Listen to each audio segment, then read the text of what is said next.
Alam niyo ba dito sa Sampaloc, Manila, buhay na buhay pa rin yung mga bahay dito na matagal nang itinayo.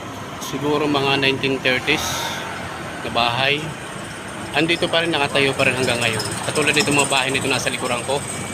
Tagal na yan. Oo, mga luma pang mga kagamitan ng mga nandiyan. Nire-renovate lang. Pinapangalagaan yung kanilang kultura ng araw. No? Yung minana nila sa kanilang mga magulang. Alam ko, mga minana na lang to kasi ito matagal ng panahon na ito. Pakita ko sa inyo yung lugar na to dito sa parteng Sampaloc, Manila. Yung lumang bahay na to, yan. Tulad nito. Nakikita mo naman puro kahoy pa yan, yung bahay na yan. Oh, yung kahabaan dito na Maria Clara sa may Sampaloc. Nakikita mo ito, puro pa rin to, mga lumang bahay. Mga sinaunang bahay pa ito. Oh. Hindi ko lang alam kung anong year, basta mga siguro tansya ko lang tansya ko mga 1940, 1930, ganun, 1960, basta mga ganun, mga 90s, mga ganun. At narito na pala ako sa Lunar. Grabe naman, Lunar na pala to. So San Roses, walang pila. Inaasahan ko yung pila. Bakit walang pila? May pila ito ini-speak may pila. Nandito tayo sa Lunar Ito yung talaga pupuntahan ko, Lunar Bakery. Tingnan natin kung may mabibili tayo ngayon dito. Kasi wala lang mga paninda dito. Sasarap naman.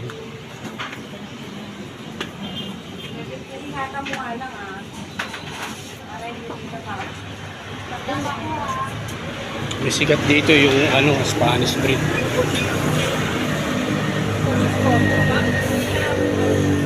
Pala itong isang branch na ito nandito sa may Maria Clara, kanto ng Ibarra Street. So Lunars pa rin to. Pero mayroon pang yung pinakaminata nandito sa kabilang kanto. So puntahan natin, Ganda, ang cute ng pagkakagawa ng bahay. Ganda, ayan, ang ganda ng mga bahay. Dito pa yung mga matatagal ng bahay, Hindi talaga nila ginagawang ginawa na siguro malaking bahay na ganito kasi siguro nagiba na yung unang bahay nito, nasira or what. Kapag siguro nasira na, so ganyan ginagawa ng mga ganito, pero kung hindi pa man, ganyan pa rin yung mga bahay nila.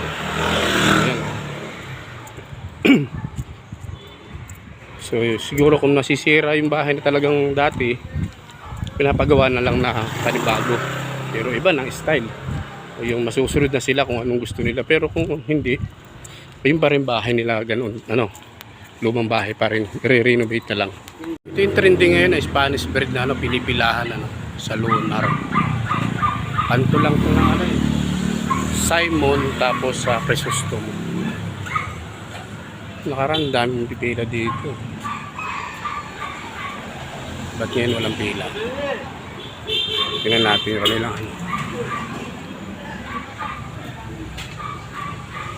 7 pesos sa isa. Okay. Sige nga, ako dara tayo. So bali wala na yung kanilang yung flavor na ito, so hindi available to. So ang available ngayon itong classic.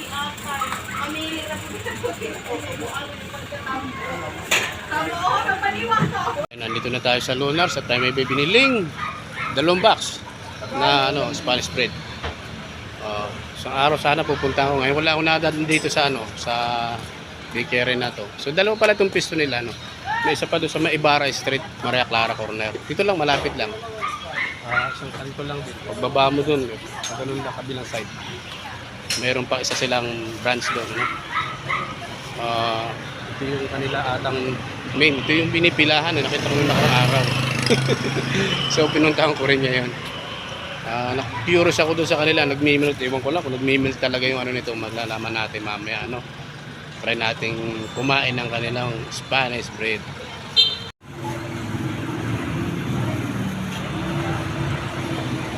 Ganda ng bahay talaga, nakaka-amaze. Ayan, mga lumang bahay. Ang ganda. Nakaka-amaze, di ba? Lumang bahay. Ganda. Ah, ganda. Mga lumang bahay. At may nagtitiktok dito sa mga lumang bahay na to.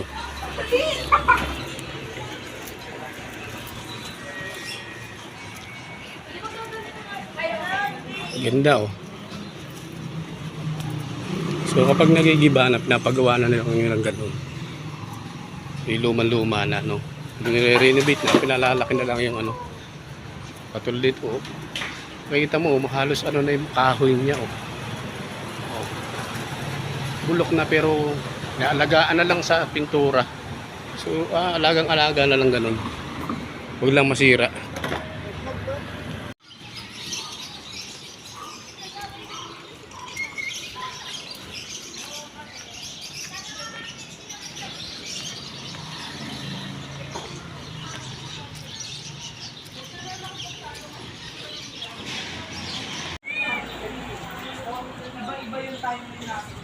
Ang ganda pag mas nila ng mga lumang bahay, no?